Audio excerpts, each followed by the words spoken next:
One of the greatest tools or tactics you can use to help increase strike rate is to go and add one of these things into your business, which is a guarantee. Right. So, firstly, let me ask you, what guarantees do you have in your business? And if you actually look at what the heck is the purpose of the guarantee, it's to help to reduce risk basically around it. Now, there's some really famous guarantees. We've actually have one here in Australia. We have a large hardware chain here in Australia called Bunnings, and one of their guarantees is that we are the cheapest. If you find it lower elsewhere, we'll beat it by 10%. They've got a little jingle that they play with it, but essentially that's their guarantee, right? So the fear, if you think about it, is, oh my gosh, it could be cheaper elsewhere. So they go and say, here's my guarantee. If you find it, we'll give it to you 10% less. Now, by the way, I go there and shop. Do you think, because they got the guarantee, do you think that I actually bother going and try and find a cheaper price at another hardware store? I couldn't be bothered. I'm like, I make the assumption that they're already the cheapest. Whether they are or not, I don't know. But the guarantee has got me coming back over and over again, right? What are some of the other famous guarantees? Remember when the pizza delivery guarantee came out? It's at your place 30 minutes or it's free.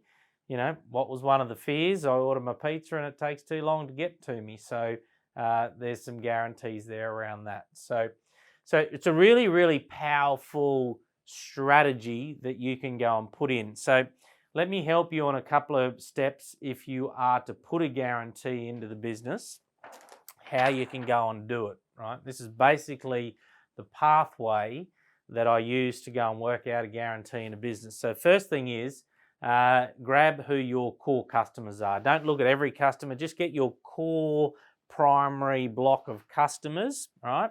The next question to ask then is, what are their top 5 buying fears? So you might have to ask them, but primarily work out what are the top 5 greatest fears that these people have when it comes to buying, right? Is it price? Is it reliability? Is it warranty? Is it speed of service? It's like, what is it, right? That is their top 5 buying fears. Then you go down here and then you bundle that in and you choose the top 2 of that. You go, well, there's the 2 primary ones. And then the last thing down here is then to go and go, can I put a guarantee that either A, removes those fears, or B, at least reduces those fears down. Now, I'll tell you about a guarantee that a client of mine put in. They're a building company, and they put this guarantee into their building company, right? They were a bespoke building company. I coached them more than a decade ago. And one of the buying fears of when you're buying back in the day, buying a bespoke architecturally designed home is that once it's built, it's not actually exactly what it looks like when you go and move into it, right? So it looks one way on paper and looks another way in real life, right? This was pre all of the 3D design stuff that you can do. So I said to the owner, I said, I think we should have a look at putting some guarantees in. And I was thinking service guarantees and whatnot. Anyway, he came back to me and he said, Wade, I've got the guarantee for the business. And I said, what is it? He said, I'm going to guarantee that if the owner is not 100% happy and satisfied with the build of the house, they don't have to pay for it. I was like, mate, we are not putting that guarantee in. I'm sorry, I can't approve that. That's way too high risk. And anyway, guess what? He went and did it. He implemented it, right? Now, this is what he did too, by the way.